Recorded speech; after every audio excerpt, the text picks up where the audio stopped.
All right, we are live. This is Arm Wrestling Showcase number 38. And today we have a very special episode. As always, I'm here joined with my co-host, Josh Edwards. And we are very excited to have our special guest, Mr. Corey the Flash Miller, on the call. How's it going today, Corey? Oh, pretty good. How about you guys? Good, man. Really good. Yeah.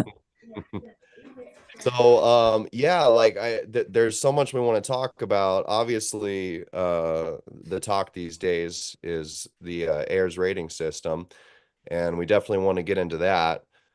But first, I would definitely like to get into a little bit of background with you, Corey. We've just yearly we seem to be getting so many more new arm wrestlers. In the few years that I've been in, this last year has been nuts. Like how many new people are coming into all of our local teams. So there's a lot of people that might not know enough about you, and we'd like to get some background on you. I know the first time I don't know if we officially met then, but you were running brackets and you competed. The first time I met you was in Reno, I believe, in 2019 or 2020 or something. It was one of the qualifiers for IFA. Yeah. But yeah, Yep. you ran fantastic brackets, and that was the first time I saw you compete, Corey. The thing that stood out to me in terms of athletes go, you were so efficient. It was really cool watching you perform in a tournament. And you Then really turn do around and do the brackets. yeah, that's totally nuts for sure. But yeah, just your style. And then when you look at your broad scope of tournaments that you pull, you just seem to be very, very consistent and efficient. You're almost always going to do really, really well. Um, how long, let's start at the beginning. How long ago did you get into arm wrestling? How did that start? Uh, I've been arm wrestling for about 22 years now. I started, or 21 years. Started in 2003 when I was 17. Uh, Basically, like everyone else, found an arm wrestling tournament on a military base because my family's military, and ended up pulling that. It was just a for fun kind of deal. Ended up beating everyone there, and then got into the Wyoming State tournament here that same year, and no one was in my weight class, and so I had to go up a weight, and I think I got like third in the novice category or something. But I met, like people like Devin Bear and Chris Chandler and a couple other guys back then, and then moved on to Colorado State, where I ended up meeting John Brezink and a bunch of other legends that were there at the time. Uh, Ended up going undefeated the whole tournament and lost in the finals twice. And I was just basically hooked from that point on. But I guess background wise, come from playing basically every sport. There's Mm. I did football, basketball, wrestling, lifting, everything like that under the sun. Uh, Not like super great at any of them other than wrestling. I was varsity letter and stuff like that. But um, one thing I did do that probably is somewhat good is I used to do bench press contests before I got into arm wrestling, and I think my max was one. Let's see, I did at 145 or 143. I benched 305, Holy and crap. Wow. that was That's probably my only thing that I was actually like really really good at. yeah. But yeah, so I then got into arm wrestling and never had a training part, never was taught how to arm wrestle. Basically learned it from watching videos, studying how other people arm wrestle, which made me who I am now. I can analyze videos really well and decipher movements and feel pressures and stuff really well. So uh, just a lot of I I realized into it, and I think a lot of people who are new to it, the sport, don't get it. But I realized short into arm wrestling that it doesn't always have to be about strength, and Mm. you can be really fast, you can be uh, manipulative, you can be very technical, and accomplish much more than just being strong. Strength does help. Don't get me wrong; it is very key to be strong when you're at the top. But when you're first starting off, you can go a long ways with being crafty and being manipulative and being fast. Well, So see now that's very interesting because when you were explaining your background and your first tournaments and everything, obviously you were really successful right off the bat. And typically things like technique and even applying them into speed with arm wrestling is something to be learned over time. So what do you attribute your success to early on? Do you think it was more a percentage element of strength, or did you just feel like you had a natural knack for technique? What was it? mm, I was strong in my shoulders for sure. I didn't have Mm, strong hands or anything like that, but side pressure wise, my arm was fairly decent. But I've always been really good at learning and feeling pressures, even when I first started. So I learned from the people I lost to, I learned how to beat them faster than they would get better, type of thing. mm, So since I didn't have training partners, I had to watch a lot of videos, watch how the elbows move and how the arm moves and the angles and the pressures change over different moves. Um, so I would contribute most of my success to analyzing and seeing how moving in certain directions causes certain things to happen. Where I think a lot of arm wrestlers just want to get up there and try to rip your arm off, type thing. uh, They forget that there's, like, okay, for an example, one of the biggest things with actual bench pressing is not actually being strong. It's about how you bench press. If you're allowed to flex your back, if you're allowed to, go in or out grips, if there's all those different methods of doing it, and it makes your weights go up dramatically depending on how you do it. You know, so that's how I look at it. It's like you can you can be a straight flat back across the bench and push up 500 pounds, but then I give you the ability to flex your back and you have to drop it this far, and now next thing you know, you're doing twice as much. So it's kind of one of those things, you know, efficiency over strength.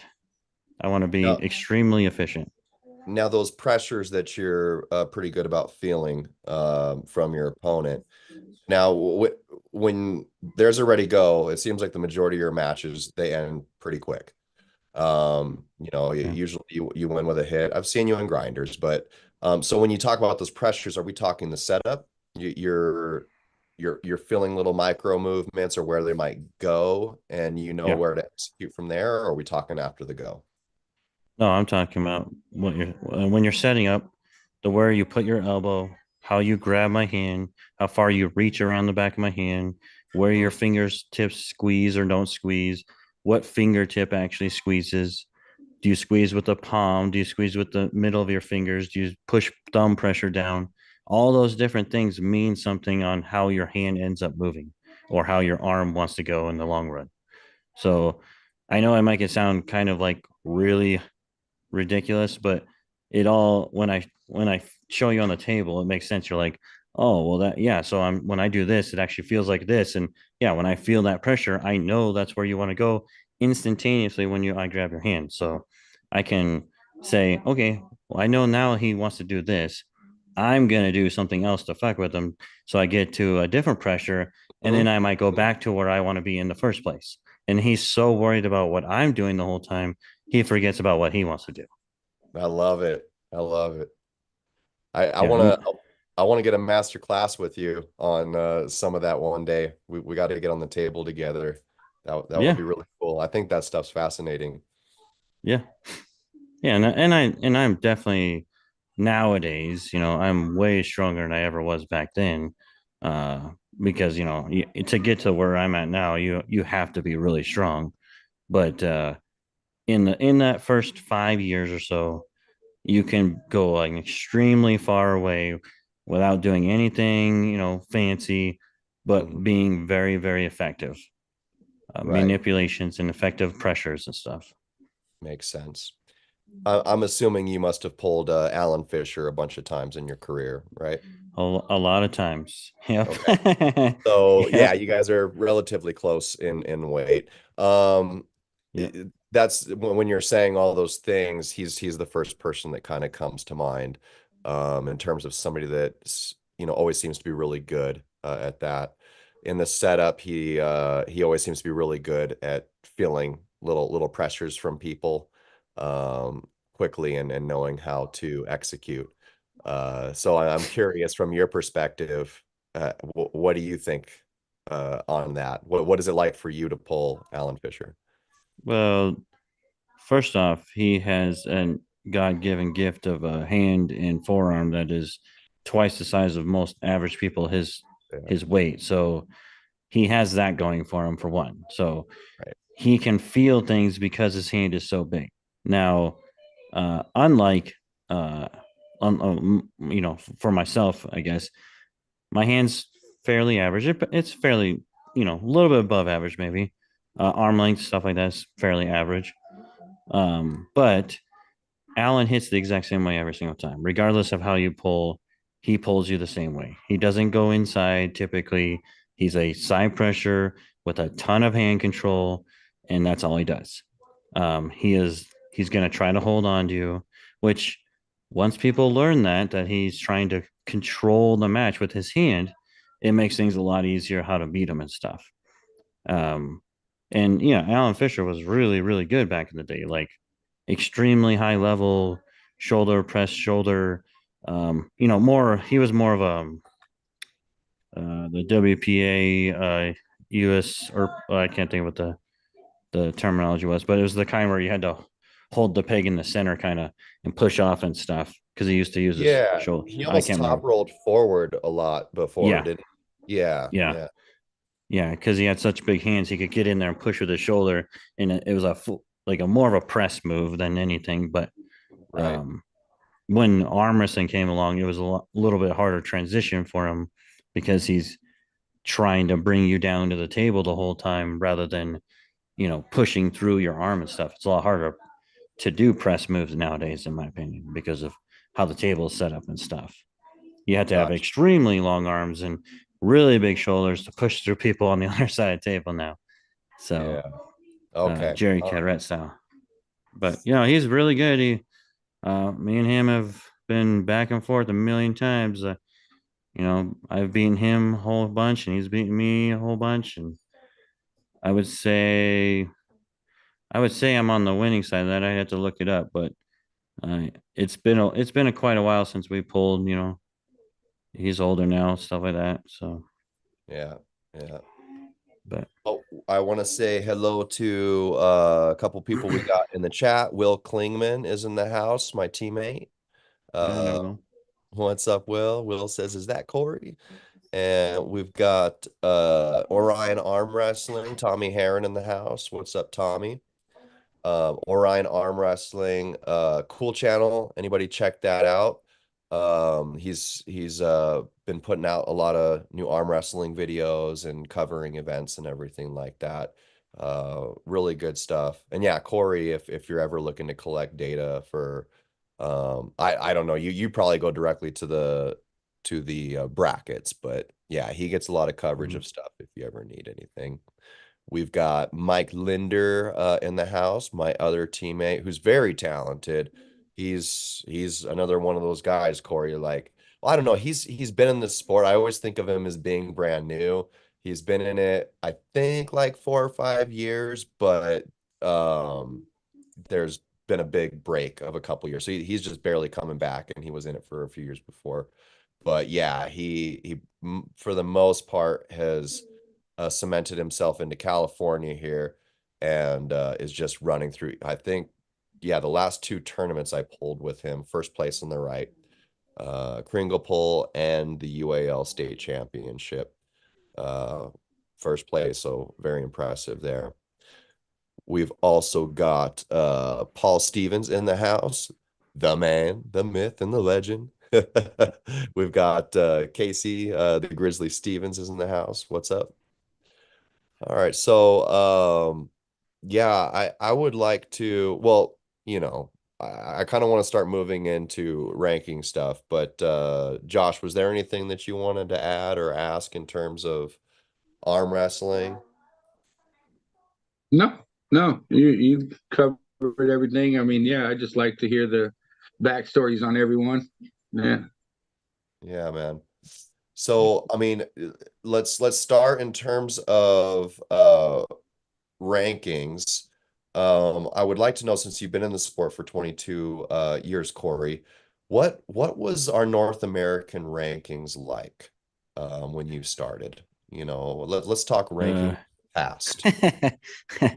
Yeah. well, I personally have never been a fan of any ranking system that has ever been done in the United States. Simply for the fact that there's always been some kind of bias, and it's not nothing against the people who run them or any of that stuff, but there's Hmm. just that is inherent to all ranking systems that there is going to be some kind of bias, and that's just the way it is. But Yeah. when I first started, it was in the hook. It was ran by a whole slew of different people. There was no other ranking system. It was pretty good. People wanted to be on it and all that. Everybody kind of wanted to be there, wanted their name in the lights. Uh, but for me, once I went to Worlds for the first time, I realized right off the bat this was a joke. And Mm, again, no offense to anyone who's ever done that stuff, but overseas is a completely mind-opening experience for arm wrestlers. hmm. And you just don't understand the level and the diversity of arm wrestling overseas until you've actually seen it and been to Worlds at least once. Whether that's WAF or IFA now, it doesn't matter to me. But if you've never done it, you just don't know. So um, when I pulled overseas a couple of times, I was in the top 25 in the world at one Mm. time. I think it was like 19 or 25. I can't. That was fairly low for the world level. Um, but in America, they had when I was 154, I was the number 154 for 10 years straight. And was I the number 154? Yeah, of course I was because I never lost a match like ever. But there was like you guys probably sure there's those guys that don't go to very many tournaments who don't get out their names out now and they whoop on everybody and they're not ranked and they should be, Ah, but they right. never will be because someone doesn't know who you are or you don't get out enough or whatever. And it's just one of those deals where it is what it is. Rankings are what they are for they serve their purpose. But I just really never been a super fan of them.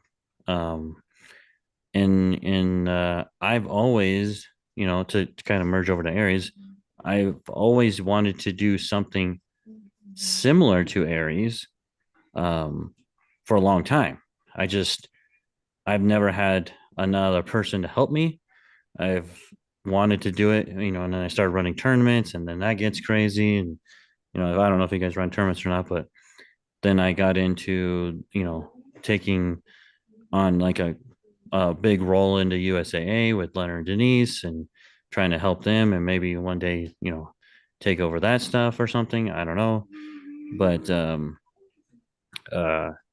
it was always on the back burner. I had a method. I tested something like Aries with the Mountain West rankings. So we called it a rankings. It was a points based system, very, very generic, built off the same ideology. If you guys remember Armtv, Mhm. Armtv was a basically you win, you get points, you lose, you get nothing kind of thing. And it was along the same lines. But it was only for Mountain West tournaments that we all put together and we all submitted our results together and stuff like that. Um, But yeah, I just feel, for an example, you guys have your rankings or whatever in California and stuff like that, and that's fine. But wouldn't you rather know that you are compared to 16,000 other arm wrestlers that compete in the United States rather than maybe a couple 50 or so that you rank yourself against in California? So, um, the idea with AERS originally was just, how can I build a system that can accurately decipher who is a more efficient, more competitive, uh, rated person in performance than another person? Not so much do I think you're better than him, do I know you're better than him because you have won more matches, you beat better people, you go to more tournaments, you don't lose, stuff like that. And um, you know, it must have been, I can't even tell you, but it must have been sheer, luck that I was out of a tournament. I've been talking about this for like 5 years straight. And I don't know if you guys know Eric Wolf, but Eric Wolf and I would go back and forth on a system because Eric does coding and stuff for Boeing or something like that. And we would go back and forth. We should do this. We should do this. Mhm. And I happened to be in Texas at some tournament, and a guy's like, you need someone who can do programming and all this other stuff. I was like, yeah, but I don't know anyone crazy enough to sit here and help me do all this shit. So Right. it just, by sheer luck, Frank Callahan hit me up on Facebook, and I had no idea who he was, but someone's like, he does coding for a living. I'm like, awesome. Okay. Like, I was thinking, like, there's literally no way he's going to help, gonna jump on board with this. He's gonna, like, forget it. And then no, we talked for a long time, and we started contemplating different mathematical formulas and how to do it properly. And uh, you know, kind of at first we had I would call more like a ladder kind of ranking esque system. But then we moved over to ELO, and ELO's been around for 60 plus years. And ELO is the most efficient way of rating you against your like competitors. And we knew going into it, it was going to be extremely challenging. Um, Frank is a really good coder and builds apps for a living and stuff like that. And um, I had already thousands of connections with all the promoters and everything else in the United States. I run tournaments and everything else. Most people trust me. So it was not an easy. I like to let people know it was never easy, not one time ever. Even with Leonard Denise, it was never easy just to get information from people. Yeah. Would you say And that's no the one, biggest struggle? oh yeah, by far. Yeah. Oh yeah, it's literally a daily struggle. Like, I literally talk to people about results every day now. But when I first started, it was going through this whole thing. Like, this is what we're doing. This is what I need. This is how we compute stuff. This is why we're doing it. That moving forward, this will replace rankings or whatever. And and and it still is a massive struggle to get the Americans on board. Like, there's most people are I'd say 90% are on board right now, but we have quite a bit that are still really, really struggling with being on board with everybody. Everybody means something, not just a couple of people mean something, kind of thing. Right. Now, So, would you say more like on the promoter end, or like those that are running the events and the brackets for these tournaments, or more the athletes oh themselves? no, it's 100% on the promoters. That Right. I have now. I like I said, most are good. Some are very slow, but they still do it. But there's a couple, handful of people that just don't understand, that don't care to understand, they don't want to, and that's fine. That's okay. I think eventually they'll come around. Um, but I've heard very little complaints from pullers. And the main one I get is, well, I'm not really rated that bad. I just don't. have enough information. Well, you're right. You don't have enough information, and I can fix that by you simply helping me get that information. Right. So, and like with your guys' thing, to point out what happened the other day is I usually find posts online. I see someone had a match or with whoever, and I don't know half these people. Sometimes I just sit them up and I'm like, "Hey, are you willing to send me those results? Or whatever happened." I Right. don't know what the match is or why it's there or what you're doing. I just realize you're arm wrestling. Yeah, I got refs there. It looks legitimate to me. Let's do it. Let's put it in there. Right. So, uh, Data. Yeah. yeah, That's really cool. That's one thing I've definitely been seeing a lot is you proactively getting out there. I've seen you all over, Facebook and stuff, when there's an event that happens and you wanting to collect information. That's awesome. You're definitely putting in the work. And I have no idea how you do it. Josh and I barely just started getting involved with the California Arm Wrestling Committee, and we don't get too involved in the rankings part. We're just more trying to, build the sport in California. But yeah, God, man, that is tough when you're being pulled from every different direction and really trying to to please everybody. But I it's agree for it to fully like I would love to one day see Aries as being the uh you call it a rating system, but yeah, I think it should be the hub for how we figure out where somebody is in terms of ranking or whatever you want to call it. yeah, But yeah, it reminds me of like a baseball card looking up somebody's, batting average and right, their stats, their exactly, history, how many home runs, all that stuff. It's great. But for it to work, we need data. When you yeah, mentioned our state rankings, that actually got me kind of curious.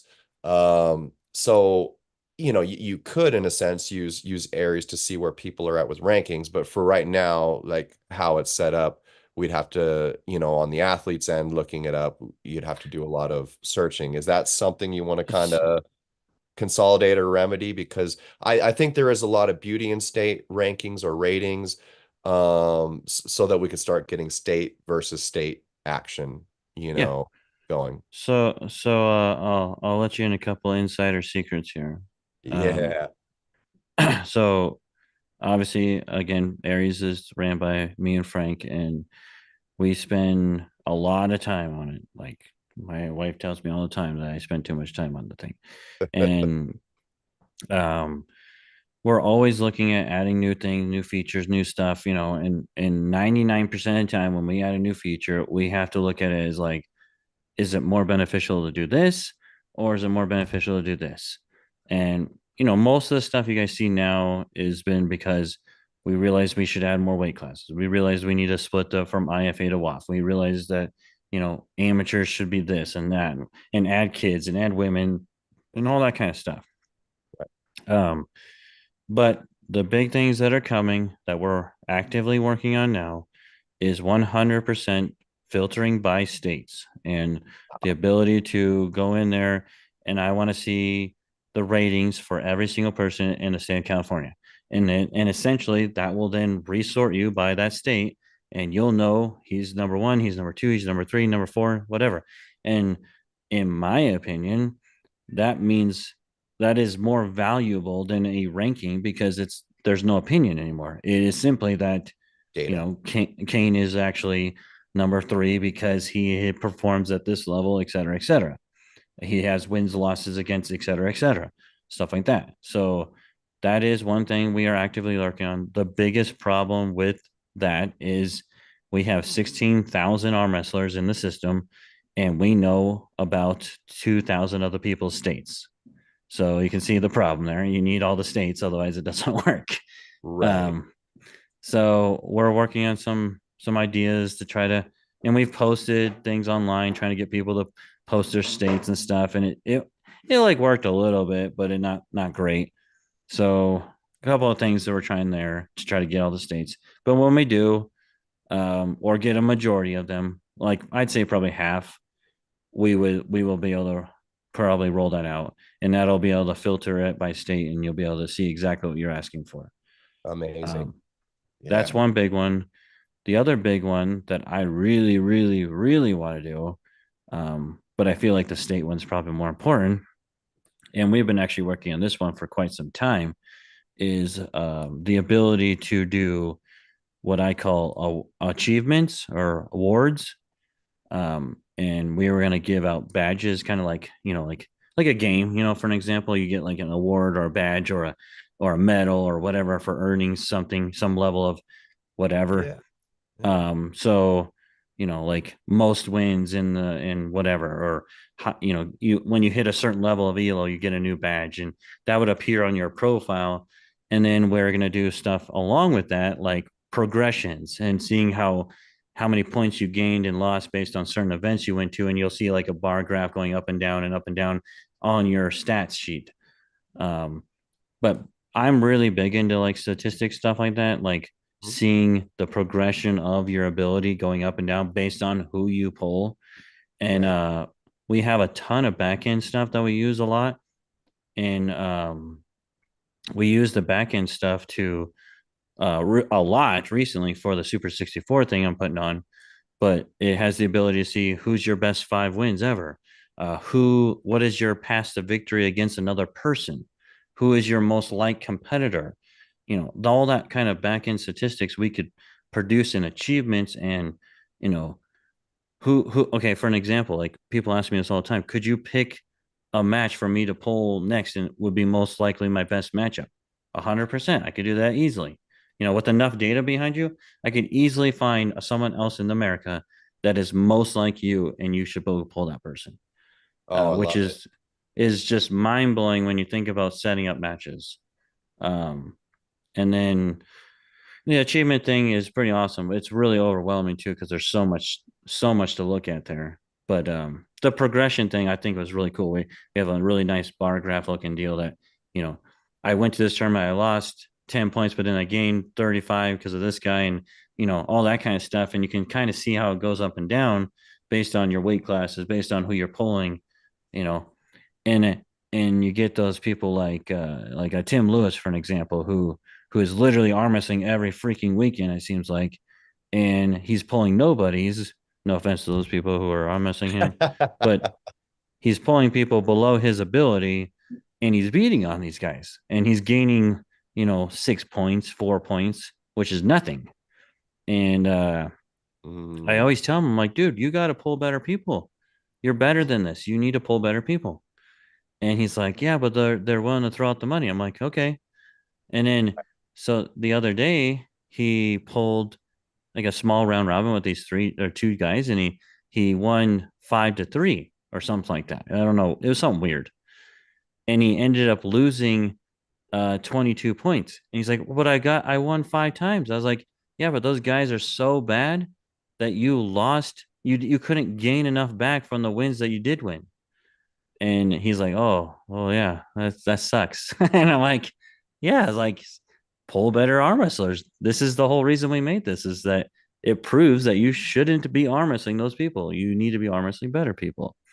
Oh, I love Uh, I really do love that. And that's I did not know that that your score and everything is dependent on the scores of other people that you're beating. That's basically what you're saying, right? yeah. So in a shortened version of how it works, I'll just make it as short as possible. Um, So basically, if you and I pull each other and we are both 1500s, everyone starts at a 1500. For both 1500s, and I beat you or you beat me, it doesn't matter. The most amount of points I can gain or lose from you when we're even is 14 points. So you'll lose 14, I'll gain 14 type thing. As we go farther apart from each other, that point value goes up higher. However, the absolute maximum is 28 points. So that's the most you can win if you're separated far enough. And I think you have to be like well over 200 or 300 points apart from each other to get to 28. But what ELO does over time, ELO figures out your percentage or your odds to win against another person. So for another example, if you're a 1500 and I'm a 1900, the odds of you beating me are basically 1% or less. Like it's pretty low. because it knows that on average you don't beat people that are my level. You beat people that are, you're like 1500 whatever level. So you can see how that can turn into betting. I've been in talks with a lot of gambling things here in Wyoming, and there's a mild chance that we can get into gambling eventually, because I now have the ability to 100% accurately prove that you are better than that other person. Not because some ranking says it, but your performance speaks otherwise. And create So odds, basically. and create actual odds. Yep. Yep. And you guys have maybe seen a couple of events where I ran where I actually did full on seeding based on those ratings as well. I ran Colorado State, Wyoming State, Jumpers Inc. Cup, and I also ran Jody Williams Oregon tournament, all seeded based on your initial rating that you were at that moment in time. And it was come to find out that 87% of the time, the higher rated guy won. So when you come down to gambling odds, anything over 50%, yeah, it's money and the money in the pocket. So if Aries is 87% of the time accurate with minimal data, when it goes up to the next level, it'll be even more accurate. It'll be 100%, whatever. Right. Hold on a second, guys. There's someone at my door. Hold on. Yeah, no problem. Yeah, this is cool, man. There's these little things I did not know about it, and it kind of debunks some shit, but It kind of proves why the ranking system that I talked to you about the other day yeah, works perfectly. It proves why that works perfectly for the state rankings, because there's no discrepancy when you are that 1 or 2 or 3 seed or whatever when we were talking about it, because you've eliminated every step on the rung of that ladder. Now there's no way they can say you're, I'm talking about on the level of the, who you got to walk through and everything like that. Yeah, absolutely. Yeah, Corey, you were mentioning earlier how, it's tough to get everybody on board. And in terms of athletes and people I've talked to out there, their outlook on Aries, I've heard some people, they're probably ranked lower, or maybe don't compete much, I don't know, but they've said, oh, it's, I'm just ranked low, and because there's people out there like in some small state with like low competition or something like that are competing more and getting counted in more. And what It doesn't everything work like you that. just said completely, yeah, it's not coded and programmed that way to really advance. You do have to go after the good competition. So that's Yeah, very interesting. it's just like I was telling you with the Tim Lewis thing, because Tim pulls nobodies. No offense to those people, but he pulls nobodies all the time, and those guys are so low rated that he barely gains points. Yeah. And I or anyone else goes and pulls even if you, like, for an example, if you go and pull people your level all the time, whatever your level is at that time, you'll by one match gain more points than Tim does in any super match he ever pulls. Right. Just on one match. So if you take that into a consideration with a tournament and you win the tournament, you win 4 or 5 matches in a tournament, you're gaining 50, 60, 100 points. So, yes, it is more beneficial to beat people who are better than you all the time. Now, is that realistic for you to beat someone better than you all the time? No, not necessarily. But that's the whole point, is it's meant to get you to go pull people who are better than you or like competitors more often. Beautiful. Real quick, just to backtrack, you were talking about the achievement kind of like badge type things, right?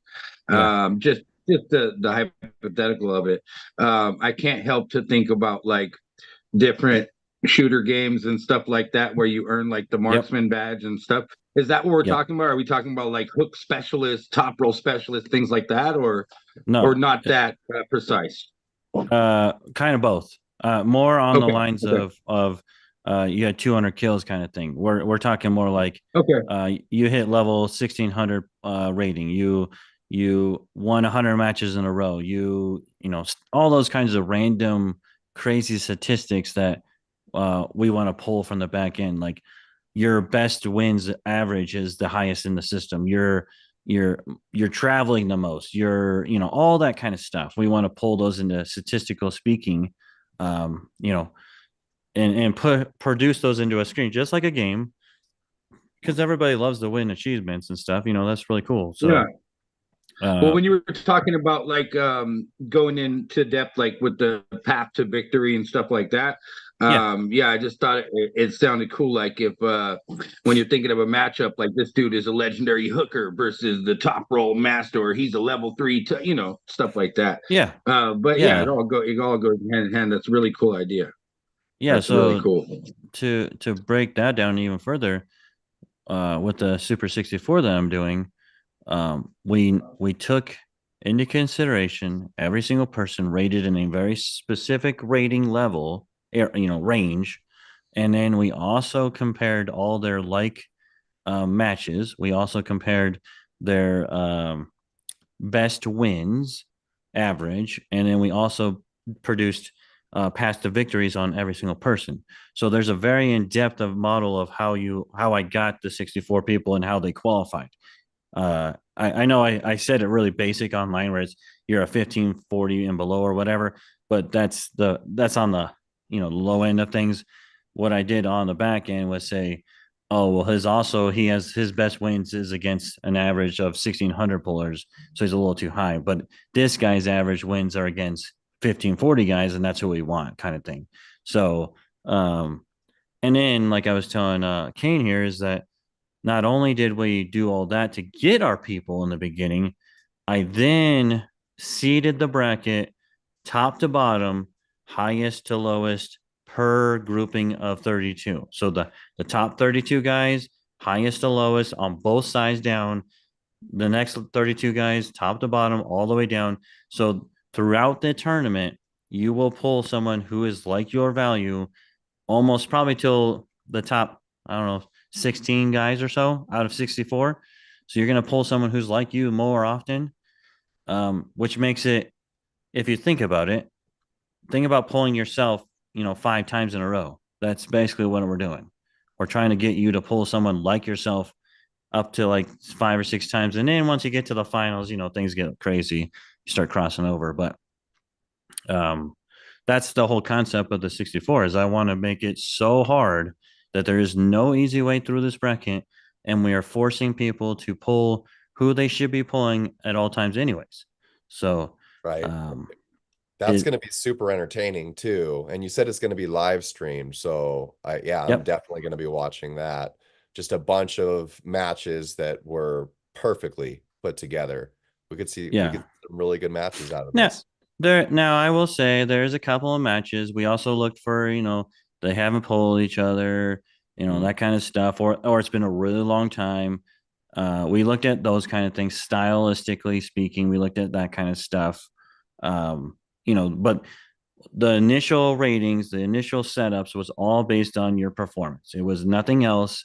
And then we had the values, and then we brought it into, okay, well, this match of four, I'd rather see these two and these two rather than the other way around type thing. So right. there was that little bit of I guess, opinion of how you are. Because at a Yeah. certain point in time, you all know that, one guy versus another guy, one match makes, he's a top roller, he goes a hook, this, anything makes a little bit of difference. This guy's better at straps.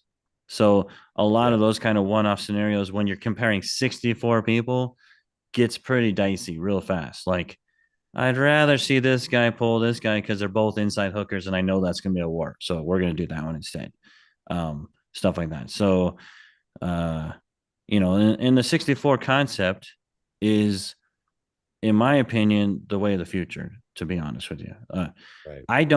I mean, this is gonna sound ridiculous when I say this, and every professional is gonna tell me I'm an idiot, but arm wrestling will survive longer and go further by promoting the guys who are up and coming, who need to make that next level, who want the ability to go to a little bit more tournaments and just don't have the funds, the means, or whatever else. And the 64 gives them an opportunity, a chance, an ability to gain a $5,000 sponsorship that will provide them any means, funds, whatever, to go to Worlds, to go to my tournaments, to go to the East Coast when they've never been there before, and pull against people they've never pulled against before. So, the biggest thing when I was coming up is can I go to this tournament and win enough classes to make enough money to go to this tournament? So I want to promote the up and coming. I want to promote the normal 90% of the people out there, not the 5% of people. And the concept comes from bull riding. If you're familiar with bull riding, they basically started from nothing. Everyone threw money in a pot, and they're like, whoever wins this, they take half the pot, and we build it up next time. So that's the idea here. Is we're putting all the money I produce from this goes into a pool. It goes into a money making mutual account. It's going to keep building its own money on top of it, and all the extra money I bring in the high end pros. Like the Paul Passmore pulling Nate McCallum. Nate McCallum's number 7 in super heavyweights. He's dropping down, so it will be a little bit different because he's dropping down. But Paul Passmore, everyone knows Paul Passmore, very, very good. Both the guys, again, dropping down a little bit of weight. I told them, I was like, look, I got $500. I might throw us a little bit extra. You show up, you win it, or you don't. That's it. I don't want you to have to put your own money down. They ended up putting their own couple extra $100 on there. But the idea is the 64 money produces the base pay to provide the sponsorships and to build up. And then the extra money goes towards the pros and brings in, I say, I want Jamie, Sheldon, and Corey to pull again at 198 because he's on here. I see him talking crap. Yeah. So I'm going to say both of us pull at 198, $1,000 on the table, show up in arm wrestle. No entry fees, no nothing for those guys. Just 100%. Here's money on the table. Come up and pull. And that's how we want to do it is, the pros should get paid because they're the pros, and the up and coming and the guys who are trying to make it into the sport, they need an opportunity. Here's the opportunity. It's not going to be easy. It's definitely not going to be easy, but you have an opportunity at $5,000 and now a ton because of all the other sponsors I've gotten. So. Right. Yeah, I couldn't agree. I agree with a ton of that. Yeah. Me and Kane. I'm so surprised we haven't talked sooner. It's crazy. I know. How many times? Yeah. No, I mean, how many times, like, for the past couple of years, I mean, I say the exact same thing, like the new guy, the up and comer. That's how you really spread the sport. Like I come from the last 2 decades, like a background in marketing and advertising. And I've always said, like, when you get somebody that's new, excited about something, or give them some kind of recognition, they're going to go like wildfire and share it with everybody they know. But when you have these guys who are already there at the upper echelon, they're used to it. So I mean, that's just on the promotional side. That's just on spreading it, right? But there's so much in that's just like a beautiful thing, because the guys that are up and coming are the ones who want it so bad and they want to be a part of it. And that'll just keep it flooding out to all the new people, Yeah. And, I had so many people telling me that the 64 was impossible. You'll never get 64 guys to do a double elimination tournament. You'll never get this to happen. And most people who know me, I don't like to be told I can't do something. That's just not how I am. So it only fuels my fire more to do something like this. And I think most of these guys trust me, and I'm not trying to screw anyone over or anything else. I've been 100% honest with these guys the whole time. I got custom made shirts. I got every single person who competes in this is getting a custom made shirt. There's a bunch of other awards. We got trophies, medals, and every single thing. It's going to be more of an experience for everybody than anything, really. But I can't even tell you how this will grow, but it's going to go crazy. I've already had, the second I got all the other sponsors behind it, well, on the $5,000 thing. But the second I got all the other sponsors, I had people blowing me out. When is the next one? What's the next weight class? What's going on here? And in the venue I have is 100% on board. It's not a huge venue. but we don't need a huge venue for this. We need an adequate space so we can live stream and whatever else. But the venue's helping us out with money each time as well, and they understand the vision, and I got another guy that's potentially on board, and it would not surprise me in the least if I could eventually get this thing to be like 10, 20, 30 grand that the guy wins. So, um, and I know that sounds crazy for an up and coming. Why would you want to give that to an up and coming? Well, here's the thing. I'm not giving this guy $5,000. I'm giving him a sponsorship, a reimbursement sponsorship. If he wants to go travel, he wants to go to this tournament, he wants all of his stuff paid for, just do it and I'll write you a check and you're good to go. I want them to go spend all $5,000. That'd be fantastic. Because number one, what's that do? Sends you to an event like your event or whatever. It sends you over to California. I've never been there before. Goes there, competes, pulls people he's never pulled before, spreads those points around, which I want people to do, spread those points around, and gets everyone competing against everyone, which they should be doing anyways. And for people like, Jody Williams has made a point that if he wins, he wants to be able to go to Worlds and basically pay for his trip to go to Worlds. And that's fantastic. I 100% believe in Worlds. Going to overseas is going to make you a better arm wrestler. And if he wins, he's going to pay for his trip to go to Worlds. So, that's really my goal is I've been that guy. I've traveled. I've spent thousands of dollars. I would go, you guys know, I go on my way to pull every freaking weight class just to make enough money to go to tournaments, it seems like. Yeah. And I feel like not everyone should have to do that craziness. There's only a few select people that should do stuff like that. And if I can give something back by doing this and getting more people into the sport because of it, that's what I need to do. So That's amazing. It's great, dude. This is really cool. Yeah, the 64, that is I believe you said it was March 4th? March 2nd in Loveland, Colorado. I'm sorry. Okay. And the channel that it will be on? We're gonna put it on Facebook, on the AERS Facebook, and we will have it on our Instagram at the moment. We haven't gone to YouTube and stuff because YouTube will mess with music and stuff like that. So we're staying away from YouTube at the moment. We eventually want to go into pay-per-view and stuff like that to be able to help us with potentially getting some money from that end of things. Right. But we don't want to get too crazy. First shot, whatever. But streaming online, I think everyone should see it. It's going to be awesome. I hope it grows out of control from here, whatever weight class we do next. The venue is stupid excited about it. They want to see. I mean, they're even talking 2-day events and stuff now, which I'm like, this lady's super awesome. Don't get me wrong, but I'm like, let's just get her through the first one first, and then we'll talk about 2-day. Right. Yeah. But that's cool when that happens. Yeah, I mean, to have the host, the location to be super on board and even hyped. That's a great thing. Well, and I think the guys that are in this, and it goes back to what you're saying with rankings. Like right. they're like, oh, that guy was number 1 in Tennessee, and I was like, I don't care about if he's number 1 in Tennessee.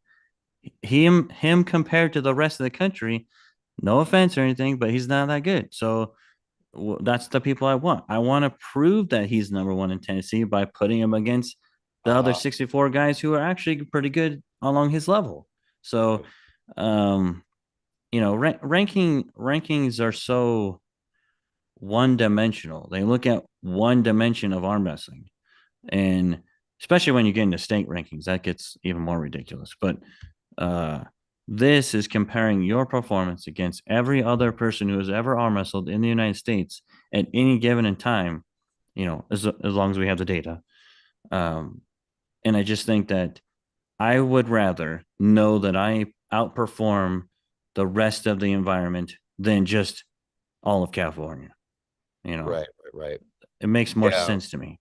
And the sponsorship winnings, things like that, I think they're all really creative methods of influencing more travel because, granted, the idea of making it more important to be able to rate and rank athletes internationally, especially among that broader, more sensible pool, is the ability to travel. So Yeah.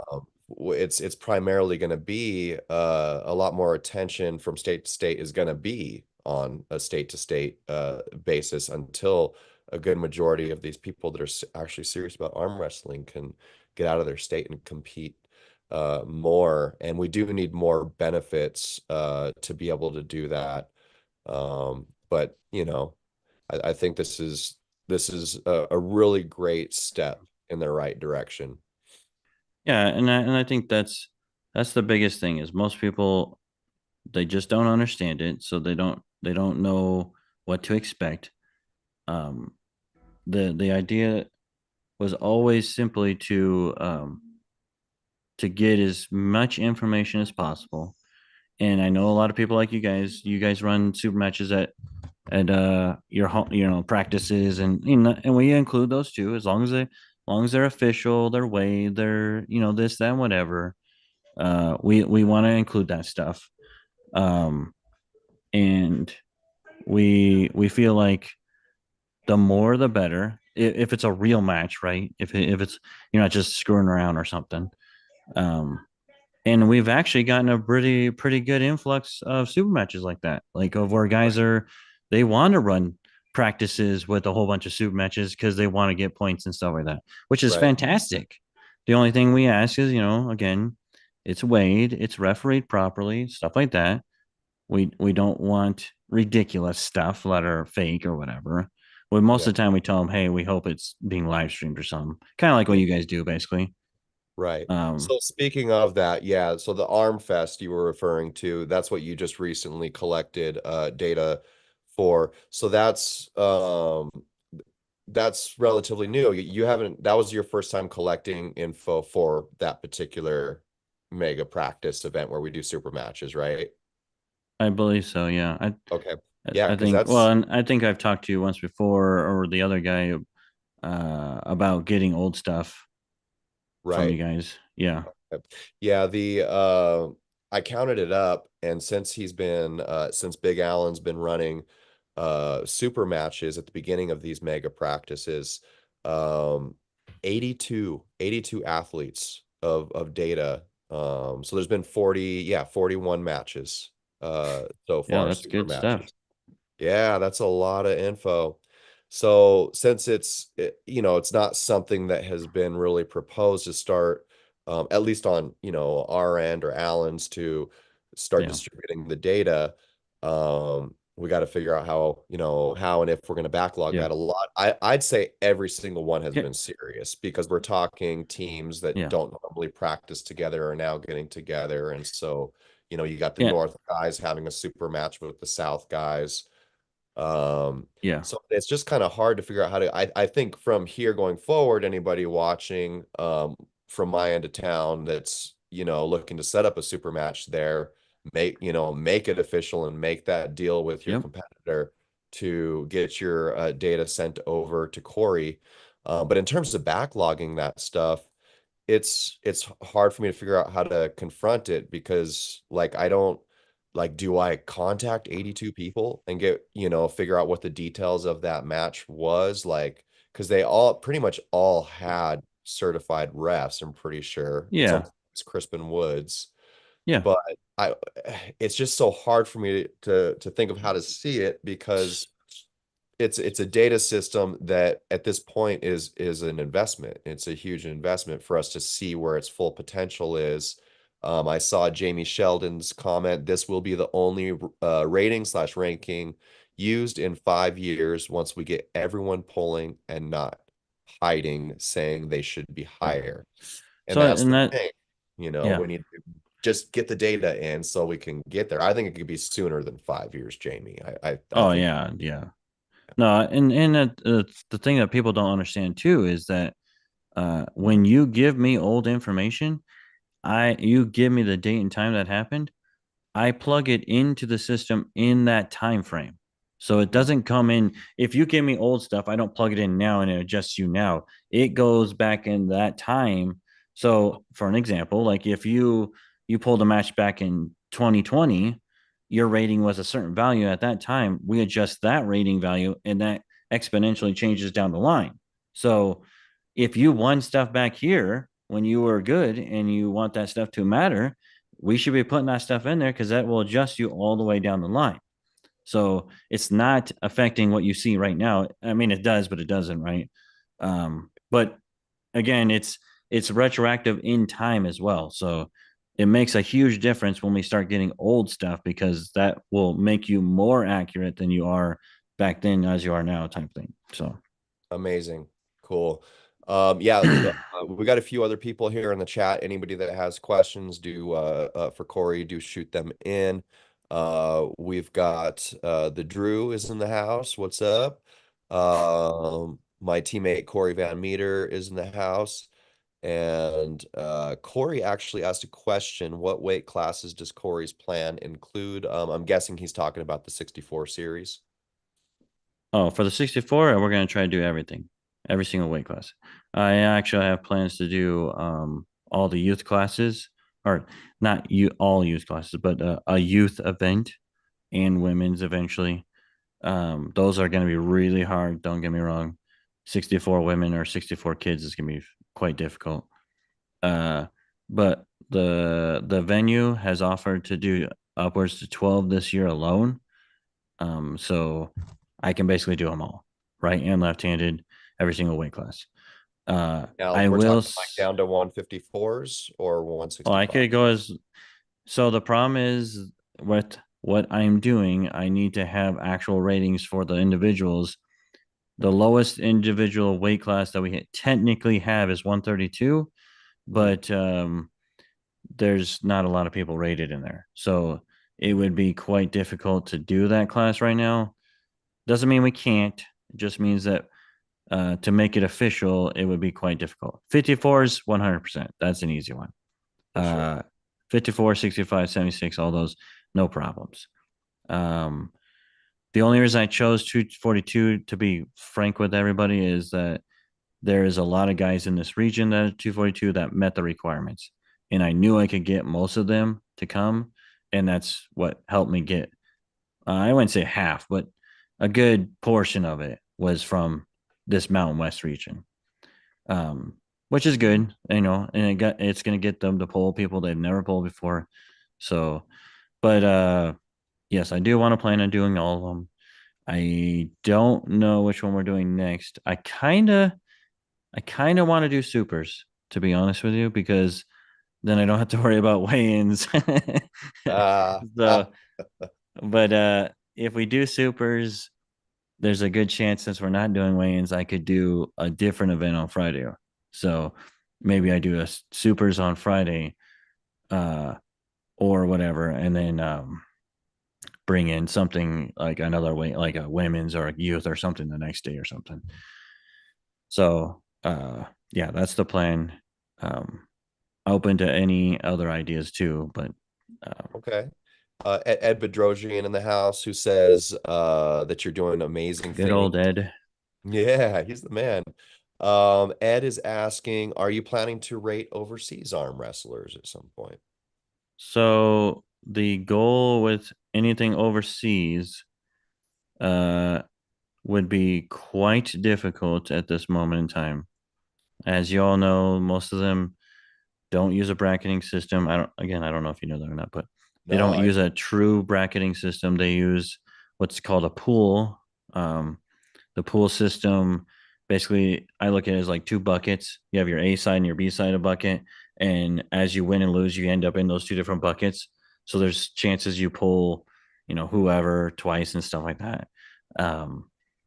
Those I can still pull those brackets. I made a program to convert that, but because Sean Hancock runs a system like that for some of his ERPA stuff, okay. or PAL or whatever, and so I've converted that stuff before. But getting them to get into the system would be quite difficult. Now, there is very big plans in bringing Canada on board, because I know all the Canadians, all the people who run all the brackets. Most of the Canadians that run tournaments are on my system already. So getting them on board is going to be extremely easier. And I've already kind of planted the seed there a little bit. so Yeah, yeah, so yeah. I think I can get Canadians on board, no problem. Mexico and stuff like that. Um, with Gabby, I've been kind of poking and prodding at her because she's starting to do more promotions of events. So I would say Canada and Mexico kind of areas would be the next moving steps. If I can eventually get those down the road sometime, um, then I say overseas would be no problem. But Right. here's the biggest problem, Ed, and you and Kane, is I got to get everyone in America on board. 100% of Americans, all promoters. Yeah. And by God, there is literally 150,000 promoters that run tournaments that people don't even know about all the time. And that is probably the biggest struggle I have is literally I'll see I'll get tagged in something or see some picture of some arm wrestling event and I don't even know who the person is. And I'm messaging, I'm blowing them up on Facebook. What was this? Where's this at? What are you doing? Can I get your stuff? And most of the time I can convert them. I can get them to send me everything. It's no big deal. But the second I can get everyone in America on board, overseas in Canada and everything else is a piece of cake, to be honest with you. It's Right. gonna be a piece of cake. Yeah, it's kind of like with anything revolutionary, new, something that you got to get people kind of adjusted to. Best to start small, start local, and Yeah. seed with that and spread and broad outward from there. I really like the idea of getting Mexico involved too. They're doing some really great things down there. Yeah. I think it's doable. It definitely is doable to get Mexico and Canada for sure. And they pull us, right? They come up here all the time. So um that's what makes it efficient is when those people are actually pulling each other. If we let's say we brought in Russia for an example, and no one from Russia comes over here and pulls, or we don't go there, Yeah. what's Yeah. the point? What's the point? Right. You don't get any that, like he's saying, what it would be good to have a true measure of East versus West. Well, you're 100% right, but they have to pull each other. If they Yes. don't ever pull each other, there's no way to measure. So Right, right. The way I um see that, like getting there is as the sport grows. I feel like through um good good forms of advancement like this, like Aries, is really just building the sport to where there is more opportunity and sensibility to travel, not just yeah. from the state, but overseas. And all these things are growing the sport, so it grows to a certain point. Like right now, it seems so hard and unrealistic to see us pulling Eastern Europeans often Yeah. enough to create any kind of rating system. But I think it can be very realistic just at some point. Yeah. Yeah, everything's possible at a level, right? Yeah. But as soon as I can get everyone in America on board and they're all wanting to do it, and I'm really close, don't get me wrong, I'm really, really close. Uh, but when I get that done, we will definitely be able to make the next step. Um, and I've lost more money doing arm wrestling or arm Aries arm than I have anything else. So it's Wow. not something I'm trying to make money at right at this point in time. I know that was a big thing is I was doing this to somehow make money, and it's like I've never asked for money from anyone. Bob Brown has been gracious enough to help support this and help me get data and help me. I have a girl that helps me put in brackets and stuff, or deciphers the files and stuff. So we've been gracious to be sponsored by a couple of people to help us out, and that's about it. That is the bread and butter there. It's all just been because I feel in the long run there won't be rankings. There will be this. No one will care about in the hook or your state ranking anymore. They'll care about where I seed, where I'm sitting, who am I compared to, what do I need to go to next? Everything will be inside of Aries. And I'm Right. not trying to say that like in a I'm trying to take over the world kind of thing. That's not the point here. But there just won't be a point to going to something else because it's so inclusive of everything is in one spot. And I don't need to go look at, the state ranking over here or this over there or in the hook because I can compare myself to any other puller at any moment in time right here in this system. Right. So Right. Yeah, I see it just filling a very important void yeah, to and the sport, and yeah, that's the way it should be looked at. and I look at it as like what Ed just basically said is that it's going to, I don't know if it's 100% there, but it's going to be a selling point for all promoters. Like, I do send my stuff to Aries.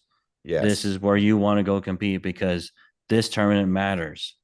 It doesn't matter for your California state rankings if you go pull in Illinois. Doesn't matter one bit. Right. You could go beat everyone in the state of Illinois and no one in California cares. But Right. Aries cares. You Yeah. can go and prove that you're the best in the country because you're beating everyone else or what, Right. whatever that is. But Okay. um, Yeah, and they've got the East First West cards, the arm wrestler cards. yeah, Uh yeah, man, I'd love to see that with Aries one day, at least just for, North America, because of the fact that it is a lot more stats driven and it could look a lot more like a playing card as far as yeah, having and the history stats on that yep, card, you know. yeah. That's one thing we've talked about too is producing some type of like players card. Kind of like that little deal, whatever. You scan a barcode or QR code or whatever, and it take you to your profile and has all your information on it, stuff like that. That is something we've talked about. And then, for doing events in the future, I've talked about to help with the name problem that we have with, your name's probably spelled 400 different ways. Yeah. Uh, big thing with names is that eventually the system you'll be able to scan a barcode and it'll look you up and put you in the bracket based on whatever you qualify for or whatever. Right. And one of the biggest things that I am an advocate for and and I think it's going to be the future 100% is what I did in Colorado State and what I did in Wyoming State is we made tiers based on what the ratings were. So I said tier 1 is 1550 and above, tier 2 is 1549 and to 1400, and tier 3 was 1400 and below. When Mhm. what that basically did is made the ratings make the classes, the pro, amateur, novice kind of thing. So there isn't this ability to say, well, I'm an amateur because I can't beat anyone in my state or whatever else. None of that shit matters anymore. It's Right. if you're performing well enough, if your performance speaks otherwise, you will go to the class that you qualify for. You cannot pull against amateurs anymore because you're out of that class. So, um, that I think right there alone will open huge windows for people and say, well, I'm not going to be able to sit here and keep pulling the same guys over and over and over and stay Yeah. beating all those guys because eventually I get kicked out of my class. I'm too good for my class. I'll get moved up. And if you lose, you go back down, whatever. But yeah, again, like in chess, yes, evasion of tournaments and you invite only certain people. Yeah, exactly.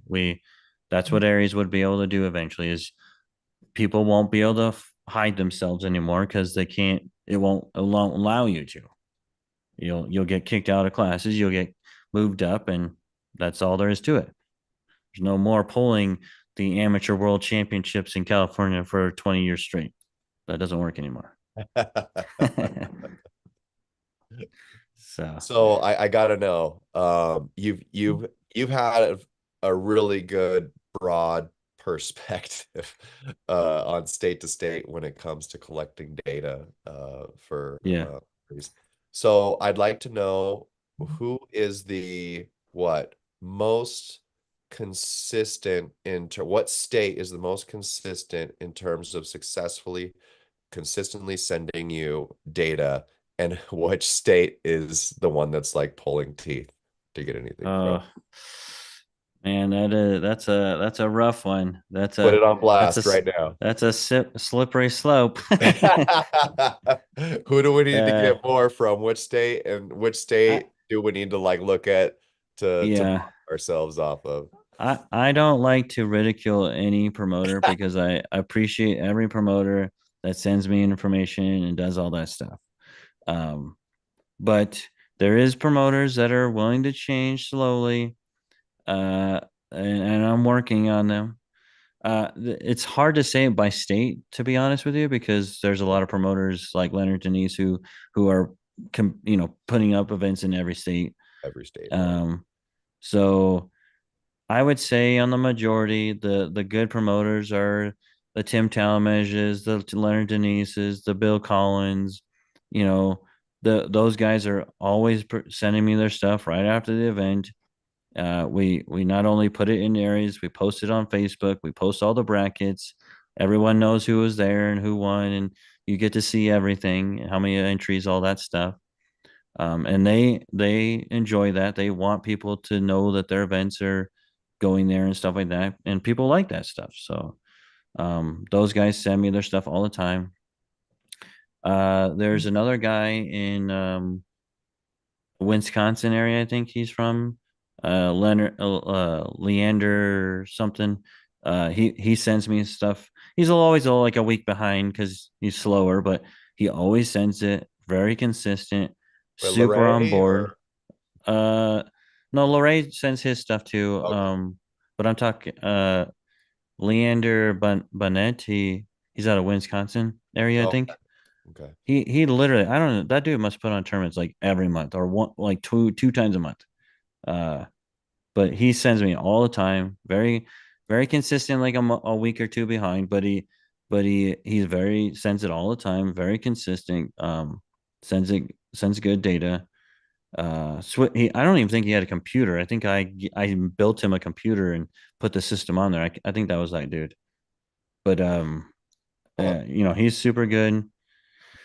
I would venture to say I don't want to say East Coast in general, but because like Josh Grant, he's very good. He sends me his stuff. There's a couple others over there that send me, Chance Shaw and those guys. They all send it to me. And there's a couple of newer promoters over there. Uh, but there's a couple of Eastern states that are still sketchy. Um, some of the Southern states I have a little bit of problems with. It's not that they don't want to send it. It's just like they're not really computer savvy or whatever. Hmm. And it doesn't really matter that they don't do it on computer. They can send paper. I don't prefer paper because I have to do it on manual, um, but you can send paper.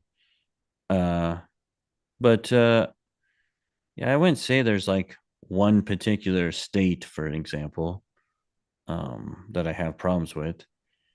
But I would say I would say for a fact though, the people that are actually submitting their stuff and letting me put it online and all that stuff, they get more notoriety from it. They definitely get um, more people talking about their stuff. And I Yeah. think for that simple fact alone, the promoter would want to do it. But because all I'm doing is promoting them. I don't gain anything other than taking hours out of my data, put that shit in the dirt in the system. So Right. I would I'd think that they would imagine want me to send it to I'd me. I'd imagine you get a lot of issues with the brackets themselves, like maybe they had trouble um running their brackets, or maybe there was an error or something in it, or they lost their brackets, or Yeah, something like that. God, man, I've heard every excuse in the under the Yeah. sun.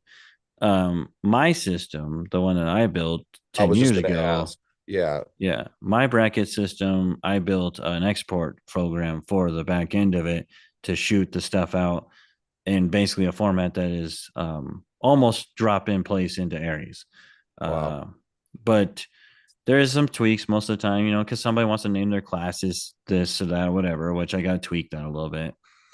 Some people do kilograms for weights, and I got to tweak that stuff too. So there's things I have to check on, but for the most part, my bracket system goes right in. There's a guy out of Utah that uses his own system. I worked with him, built a exporter with him, so he exports to me automatically. Drew Bishop, he made his own bracket system out of things out of Missouri. I built a exporter with him, so it's not that I can't do it. I'm willing to work with you if you want to use your own stuff. That's fine. And if you want to use paper, that's fine too. The biggest problem, I think, is when someone doesn't want to use a traditional style bracket. They want to use something that, you know, is more of a pool or more of a made up kind of bracket, that kind of stuff. That I have no way to track you pulling this person at what time.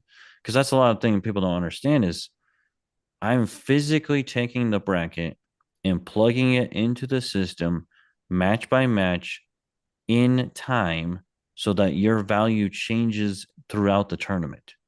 So it is very important to me to know when you pulled this guy versus that guy kind of thing. Right. Because dynamically speaking, you'll lose points for this, but gain points for that. And it matters at what time, at what value you were when you win or lost points. So that's why we use brackets, because in time, you'll be here, then you're here, then you're here, then here, or whatever. So Okay. Yeah. Did you see Drew's comment? Is there an chat? app that can enter this data? Oh, so directly into Aries, is that what he's asking? I guess I think so, and it sounds cool, but it also kind of like if people could like athletes input their own or yeah, a promoter, self crowd stuff. Yeah, So I feel like there on has to be a filter there somewhere, yeah. you know. As much I as I want first trust place everywhere. everyone, I know Kane's gonna be like, I won 650 matches. Hey, 100%. Yeah, Now there is no direct import at this moment in time. Everything goes through me or Frank to vet the information purposely so that kind of stuff doesn't happen.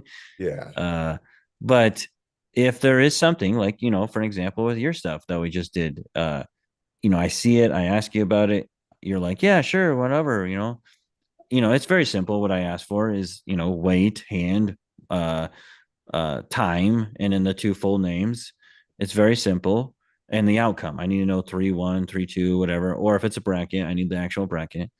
right. But if you have old data and you have an actual bracket from an old tournament, and you have all that stuff, we can easily put that into the system. You just send me an email, message me on Facebook, whatever. I can do a whole bunch of different things, drop folders, whatever. Okay. All right. But yeah, it's to modify the database that we have currently built.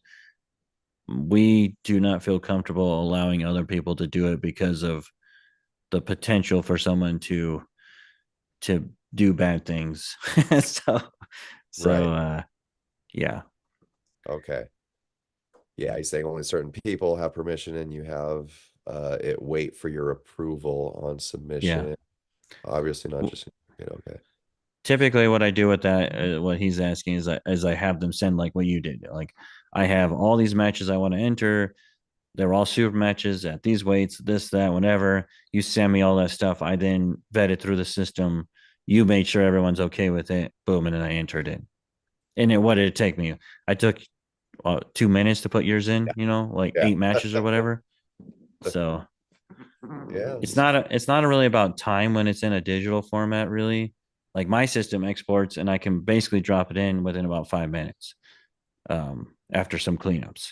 So it's more about making sure it's correct, make sure it's in the right formats, everything is done properly, full names. Sometimes I try to fix some spellings if I see some one-offs, stuff like that. But yeah. Okay. Now, super matches, when you're translating that into Aries, okay? So person, one guy beats another guy, say 3-2. Yeah. How does that translate out into for the person that won? And and for when they lost. So since it's not, you know, a bracket, how is that So essentially, you look at it, if it's 3-2, right? Basically, that would be no different than you getting one and the other guy gets nothing type of thing. It'd be a 1-0 type match in a gotcha? sense. I still mark it as 3-2 because ultimately, regardless of the ratings and all the numbers and all that nonsense, um, ultimately the best portion or the best thing about Aries that it has over any other system out there is the fact that it's a record keeper. It keeps track of everything you've ever done. So I know for a fact Kane went 3-2 at some tournament, and I can look him up. I can see who he pulled. I can then click on that guy and get everything about that guy and all that information. That is by far more valuable than anything else in the whole world. I can say Kane was a 50% puller. He won, 50% of his matches right and left-handed, whatever. He pulled all these guys. I want to look up those guys. How good were these guys? Oh, they were average level guys. I click on their stuff, look at who they beat. That kind of stuff is what's worth more than anything. Not so much that, you got a couple extra points because this guy was good or bad or whatever. Right, But right, but essentially back to what you were saying, yes, if it's a 3-2 match, that would be no different than you getting one win on the same guy. If it's a 3-0 match, you're getting 3 wins, but that exponentially goes, the points value would go down because you beat him at this point value and he was this point value. Then you gain points and he lost points, and now you're a little bit closer. Then you gain win. You know how that gets, it gets less and less points. So it right. evens out over time. Okay. All right. Yeah, so a little bit more here. I'm trying to make it easier and more convenient for everyone, and you can have submissions for people who want corrections or extra missing info, the organizer never submitted, etc. And people input all relevant data so you can verify from the other pullers and organizers. Yeah, so for corrections and stuff like that, we have the thing on our website for doing, or on Facebook for sending us a job form that connect the names or whatever else. People send me that all the time. People send me messages on Facebook all the time. For the promoters end of things alone, and most people don't know this, but I talk to them personally all the time. They're Facebook messaging me, calling me on the phone, emailing me. I literally talk to almost every single promoter all the time. So to make it easier than that, I have no idea what I would do, to be honest with you. Right, right. I literally talk to them all the time. Uh, Now the corrections for names and stuff like that, yes, the best the best step that I want to do for getting that is eventually getting to where you're coded on a card or something like that, where you walk up to a tournament and you're like, scan my barcode, and that's how you put them into the bracket kind of thing. So Okay. that way names would never get messed up and stuff. Gotcha. Gotcha. Yeah, I like Ed's last chat. How far back are you going? He says get Berzink to 3,000 ELO. I don't think Berzink will ever hit 3,000, but we're going back as far as we possibly could. I think we have 20 plus years right now. Um, I've literally got as much paper brackets as I possibly could from every old promoter out there. There's I have a tub order downstairs, one of those like 8 foot long, monster tubs that's full from one year to the next on in order of every single paper bracket. And we have what 1,200 events in the system. So on average, 200 or 300 per year for the last 20 years or something. It's a lot. Okay. And for guys So like the Drew who don't have Facebook, you said, the we, Aries website also you can yep, uh plug there's information my or contact. email. Yeah, email, Instagram, Facebook, Messenger. I have multiple different formats of people contacting me. I just say Facebook because most people hit me up through Facebook. Right. But I do have Instagram. People hit me up through Instagram too. I have like 4 accounts. It's ridiculous. But email. A lot of people hit me up through email all the time too. Yeah. So Yeah. Speaking of Facebook, it's kind of a trip. Like I wouldn't have guessed this like first coming into the sport, but Facebook definitely seems to be the most popular hub for arm wrestlers, right? yeah, no, So if I've you're not on Facebook and you're yeah, serious about arm wrestling, you want to get yourself out there, I think you should. I mean, you can always make your yeah, profile or do like an athlete, I, profile and limit the bullshit. But I love when people say this every time. And yeah, this is me old school talking here.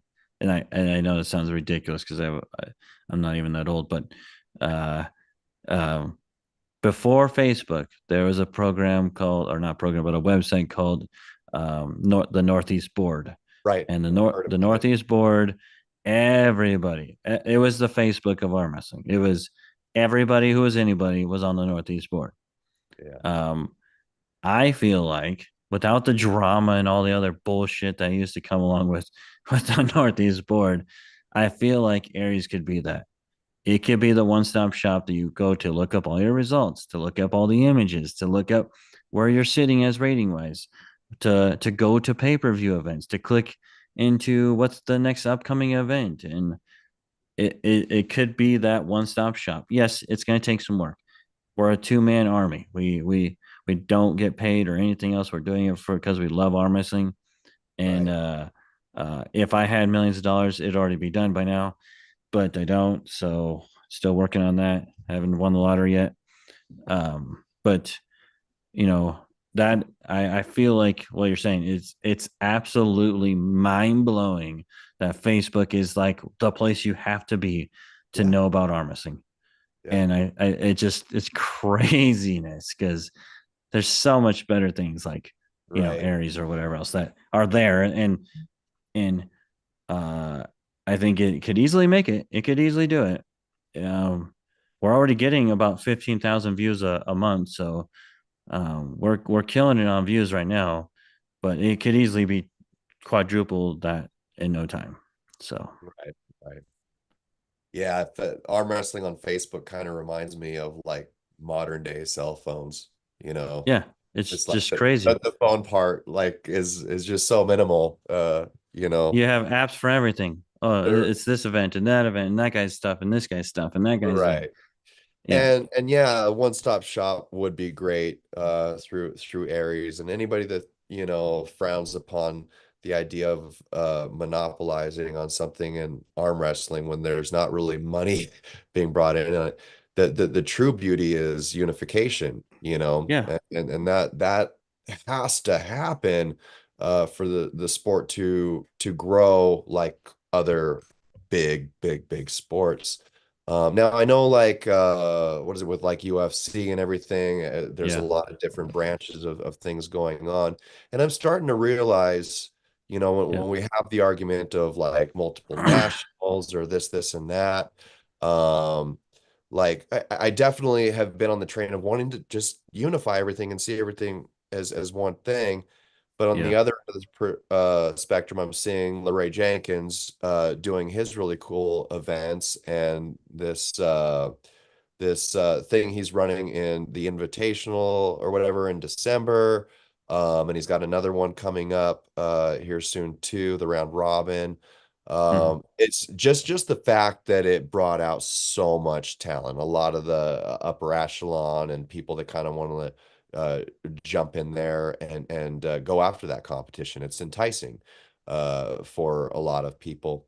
And so how can you dismiss a new promotion like that? And how can you not look at it as something that could be viewed by people as something, national? Yeah. Because if there was a lot more heavy hitters that showed up at this than Well, this, that's the but you know, yeah. I think the biggest thing for me, and I'm sure this is probably in your area too, is there's a lot of guys who don't like going to tournaments where they know they're just going to get beat on and take 0-2 and go home.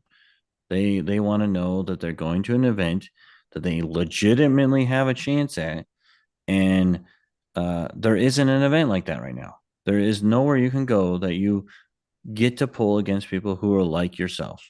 Right. And for my example with Colorado State last year, we did everything in tiers, and we put you into classes based on those tiers.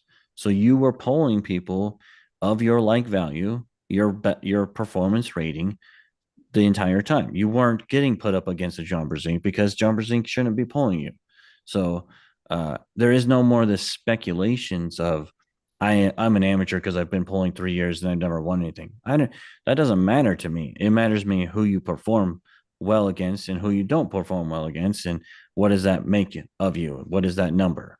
So I think over time, if more people would get on board with that system, and that this goes into what Ed's kind of getting at with generating tiers of people Right. and making tournaments based on those tiers of people, you don't have things like amateur, novice, pro, semi pro, masters, Yeah. all this other crazy nonsense that people make up at these days.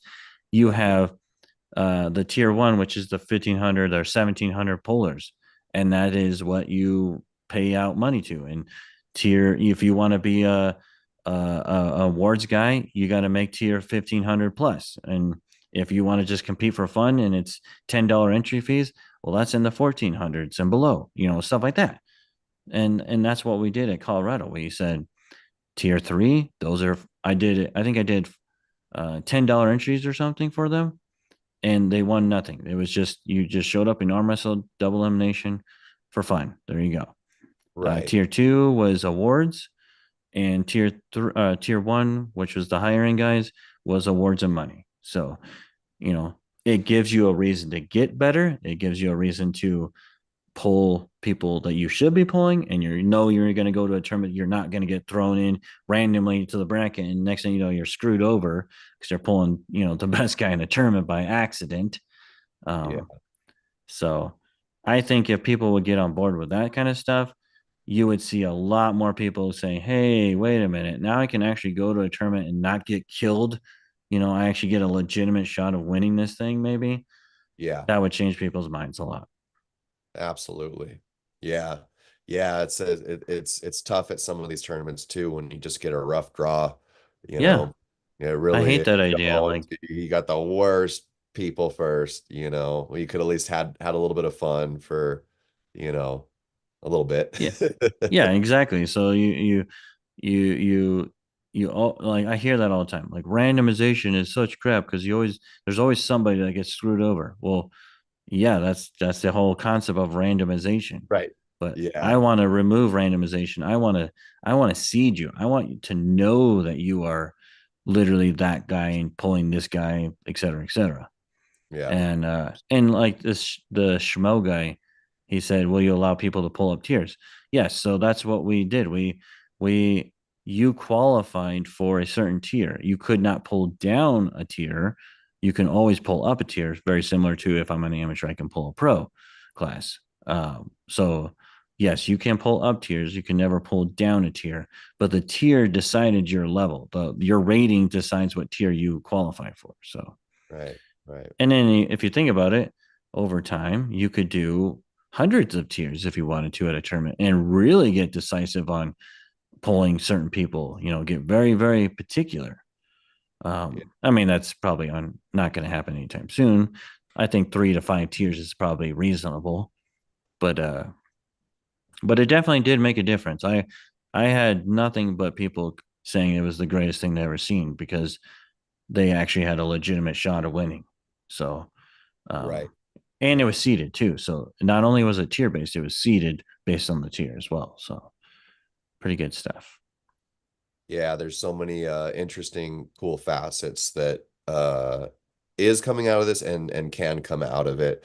What's very interesting to me is in a sense when it's where it needs to be and everybody is on board and Aries is it kind of changes the outlook of um world champions, national champions.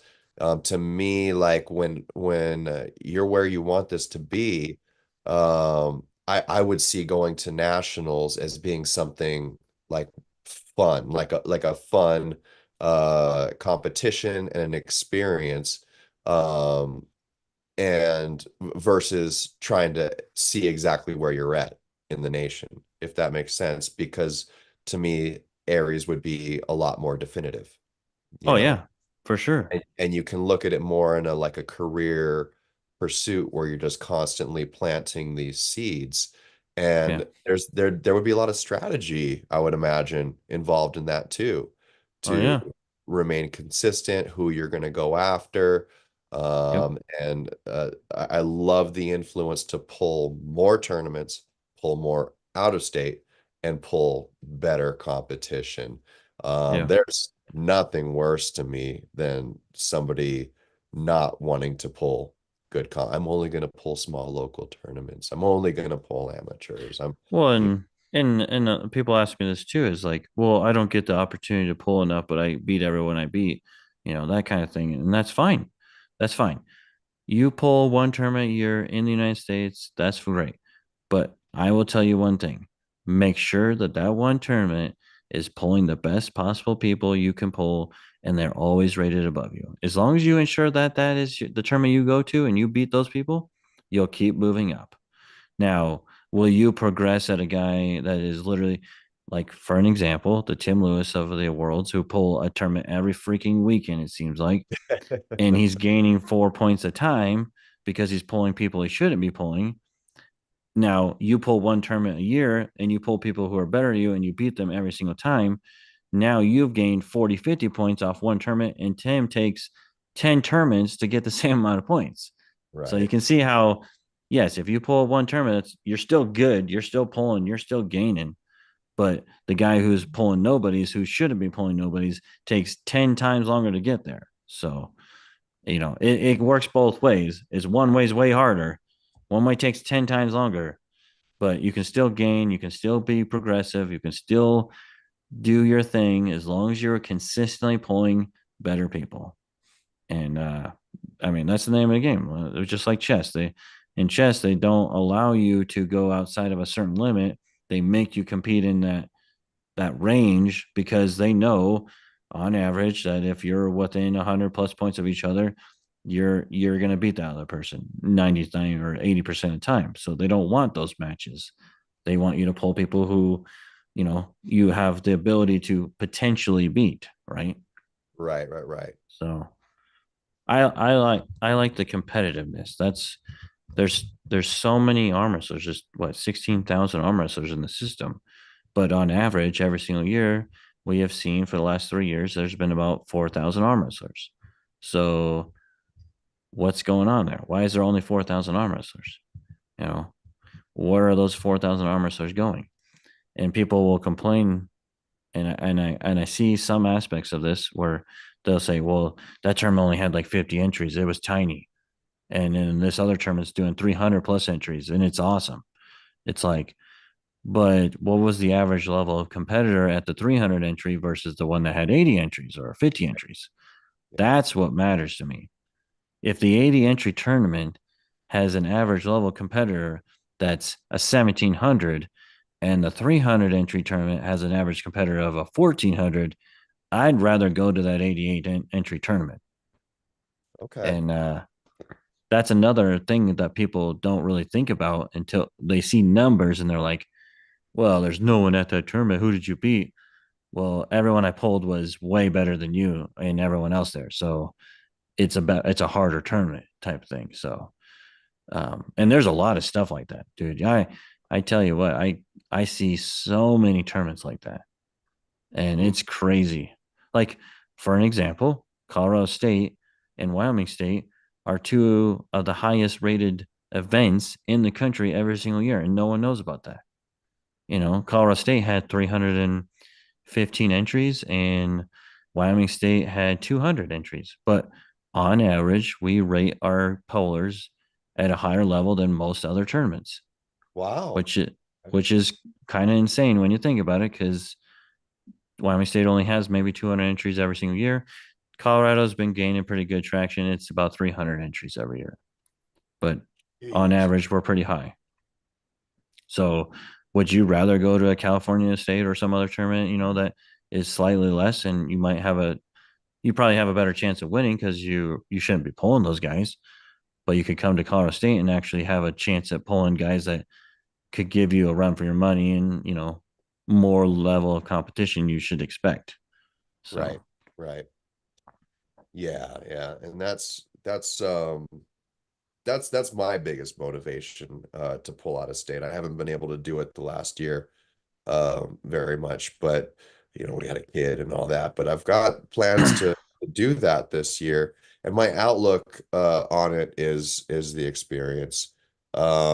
I think it was about a year ago that I pulled in Oklahoma, and because it's so central in our country, there was just so many people from different states that showed up for the mhm. event. And yeah, not just the event, but the after pulls too. Just getting the chance to grip up with so many different styles and people that I'm not used to pulling with and different levels. And I remember I was in a round robin with Roman Gromov, and Mhm.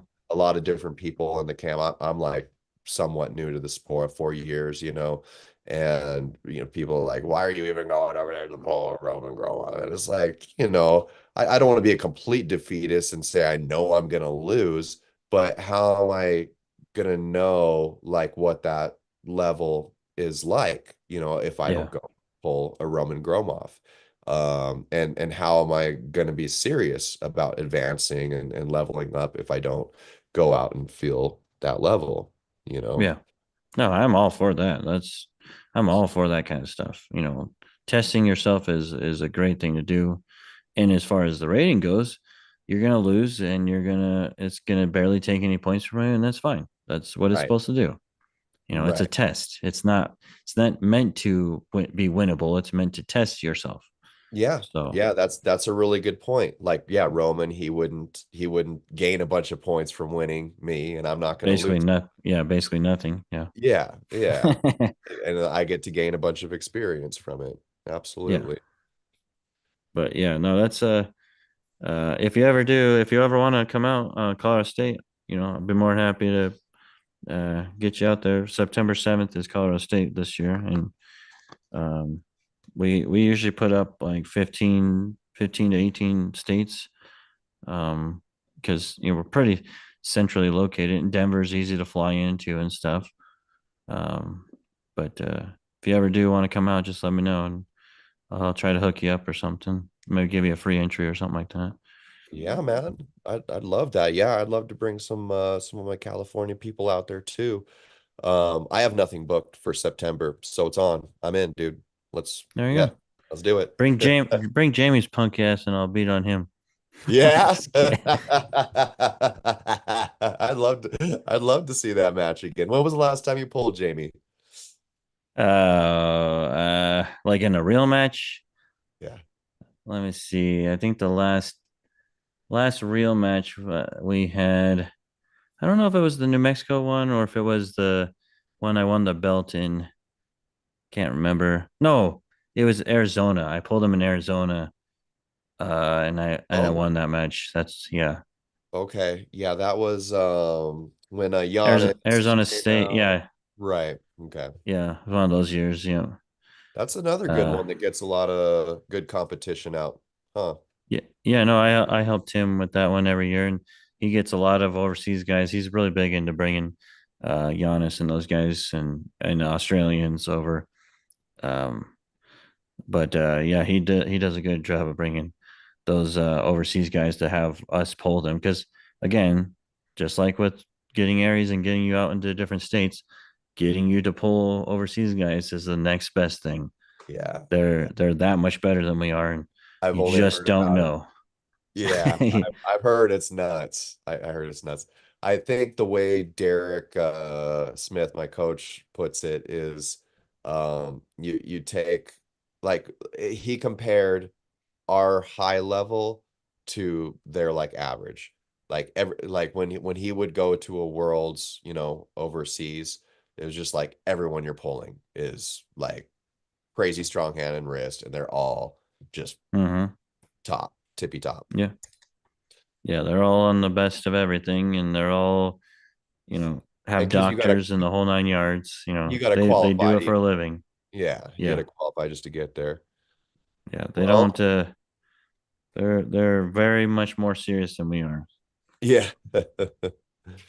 Well, it's almost 9 o'clock. I'm not going to keep you any longer. I know it's a little bit later where you're at, and it was a pleasure having you on. Let's do this again. Yeah, because I really really want to keep pushing Aries, especially in our state, as much as possible on the show.